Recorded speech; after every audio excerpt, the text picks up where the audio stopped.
tells Arjun, he who works, having given up attachment, resigning his actions to God, is not touched by sin, even as a lotus leaf is untouched by water. The Shankar Bhashya of Shankaracharya interprets this verse as describing someone who has resigned all his actions to God. First, a person has to resign all his actions to God, and then it says he must give up all attachment. It's very important to understand that all one's actions must be resigned to God. We always resign our unsuccessful actions to God, but not our successful actions. When one fails, then he tells God to take it, but when one succeeds, he never tells God to take it. You must give all your successful and unsuccessful actions to God. When the resignation is selective, then it is not a complete resignation. There must be a total resignation. When humans get pain, then they think that God has given it to them, but when they get pleasures, then they think that they themselves have created it. Hand up. Excuse me. Hand up. This is not resigning all one's actions to God. Every single one of one's actions must be resigned to God. When one knows that God is performing everything, then such a person is a true religious person.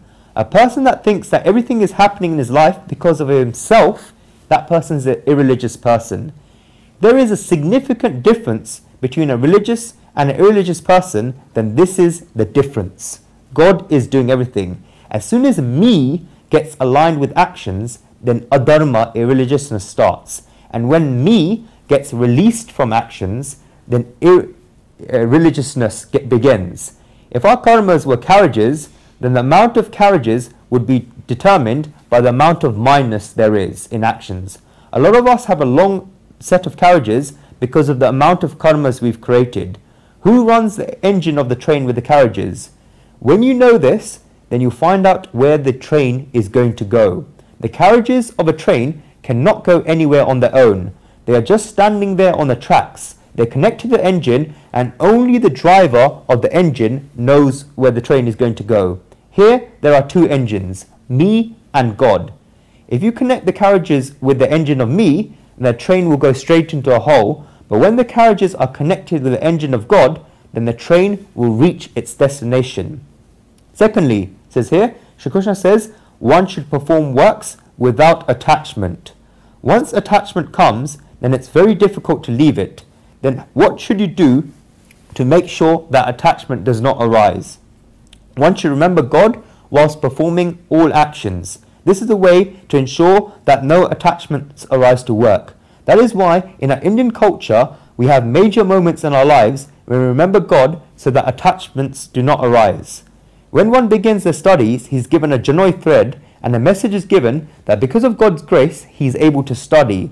Therefore, study becomes a penance, and no attachments arise because of the person studying. These are called sanskar. There are 16 of them in our lives. Lavish and I went to one over the weekend where one of our aunts was pregnant. It's a sanskar. These are sanskars.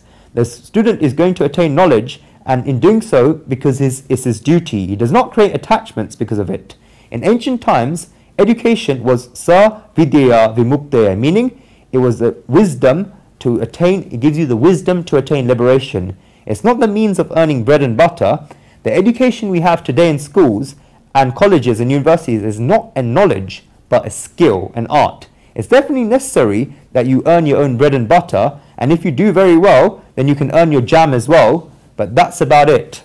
In ancient times, knowledge was learned as a yagna. People were taught good morals, and when people got married, that marriage was also an education. Marriage was not a material enjoyment. A person will live in the sanskar, in the material world, in order to have children. Shri Krishna says later on in the Gita, Dharma virodha bhuteshu karomashi patashabha, meaning, I am the desire that is righteous. Imagine a God saying, I am the desire that is righteous. I am the desire that is within the boundaries of dharma.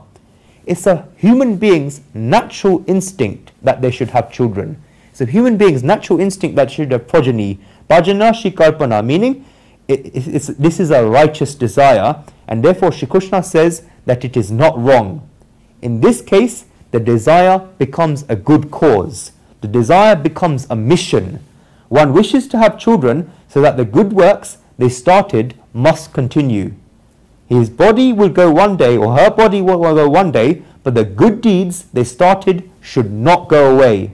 This is why they wish to have progeny. This is why they wish to have children. If one has such a desire, then they're performing devotion. This is an education. But when that desire, there's only one scripture in the whole world that says that that desire is within the boundaries of Dharma. That's the Bhagavad Gita. Every other religion says that it's wrong to get married, it's wrong to have children. Gita is the only scripture that says God himself says, I am the desire that is within the boundaries of Dharma. Is an education. But when, listen to this, when that desire becomes about pleasure, then it is wrong.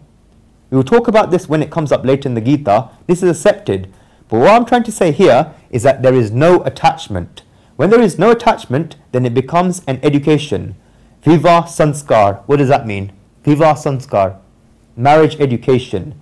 When a child is born, then you have Simantanaya Samskar, as Lavesh and I went to. It's not wrong. If it were wrong, then why would we worship it at the time? Why would we have rituals during marriage if it was wrong?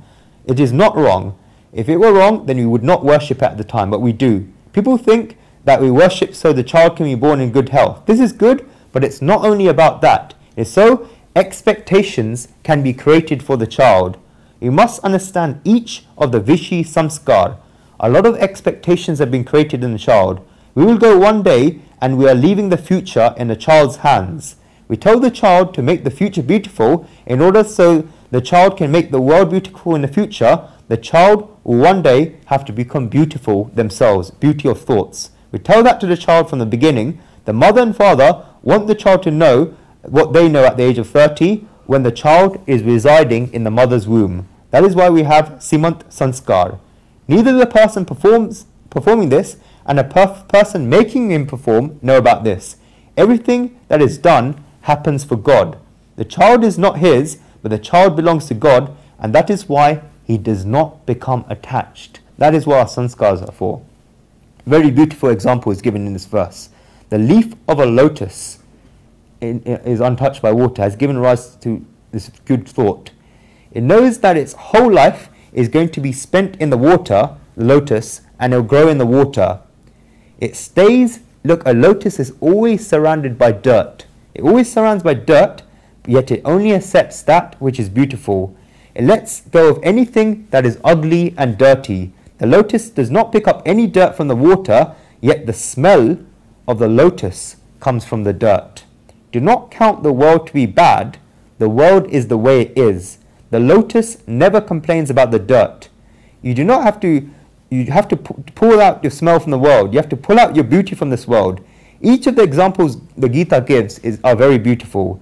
Each of them explain a principle so clearly. This is one just like them. It says that one should not give up the world, one should not leave the world, one should live in the middle of the world, and one should live beautifully. There is nothing great in leaving the world. One should live within the world and do great things. Such a person does not, it says here, does not get touched by sin. We must understand also one small thing. When people think about sins, then they make themselves powerless and slave-like.